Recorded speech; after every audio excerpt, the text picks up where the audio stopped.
प्रभावपूर्ण आरोग्य आम्हा असावे, तसे नित्य मांगल्य नेत्रा दिसावे. कधी दैन्य दारिद्र्य आम्हासी ना हो, शतायुष्य ऐश्वर्य विज्ञान लाहो. परमेश्वरा रात्री वारवंदन आणि सर्व जाणकार श्रोत्यांना नमस्कार. मी सौ अनघा अरुणमुळे, नवी मुंबई, खारघर, करमणूक घटकाभराची.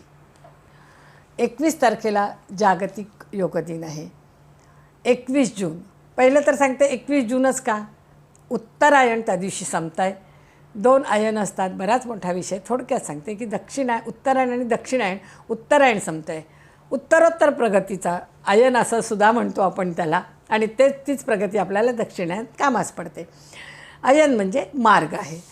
तर उत्तरायण हा आणि 21 जून हा वर्षातला सगळ्यात मोठा दिवस.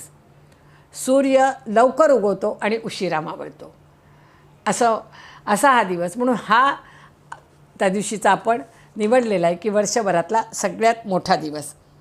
योगाचं महत्त्व ओळखून 27 सप्टेंबर 2014ला आदरणीय पंतप्रधान नरेंद्र मोदी यांनी योग दिन साजरा करायचं ठरवलं आणि याविषयी संयुक्त संघटनेकडे प्रस्ताव मांडला.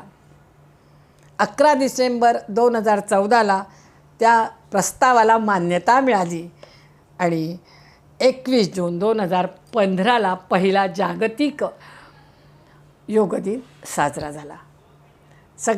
बऱ्याच देशांनी प्रतिनिधित्व केले, भरपूर देशांनी, आणि भारताचा त्याच्यामध्ये पुढाकार होता. गिनीज बुक ऑफ रेकॉर्डमध्येही ते नाव गेलेलं आहे. आणि खरंच आयुष्याची गुरुकिल्ली म्हणजे योगासनं. एक छोटीशी अगदी गोष्ट सांगण्याचा प्रयत्न करते. अगदी भरकन आजी आहे, 90 वर्षाची, खाली बसून भाजी चिरते. नातींनी प्रश्न केलेला आहे, आजी तुझ्या वेळेस योगवर्ग होते का? तू योगासनं करायची का? आजी म्हणे हो. वाटलं ना आश्चर्य. आजी म्हणाली, प्रत्येक घरात प्रत्येक स्त्री, गृहिणी, महिला सगळे योगासनं प्रत्येक घरात होत होते. कसे? कामातून. आता कामातून म्हटल्यावर तुमच्या डोळ्यासमोर कामं येऊ शकतात तेव्हाचे.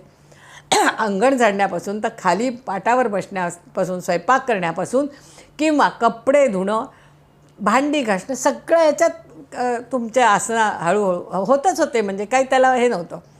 पण आता जमाना बदलला आहे. विज्ञानाने प्रगती केलेली आहे. प्रगतीपथावर आपण आहोत. खूप छान गोष्ट आहे. पण एवढं सगळं आहे तरी हे योगासनं आपण कायम करायला पाहिजे. आसनांच्या वर्गाला जा, घरात करा, ऑनलाईन करा. मनाला आणि शरीराला दोघांनाही एक व्यायाम मिळतो, आराम मिळतो आणि आनंदही मिळतो. म्हणून करा हो नियमित योगासनं, करा हो नियमित योगासनं. इथे मी माझ्या शब्दांना विराम देते. धन्यवाद.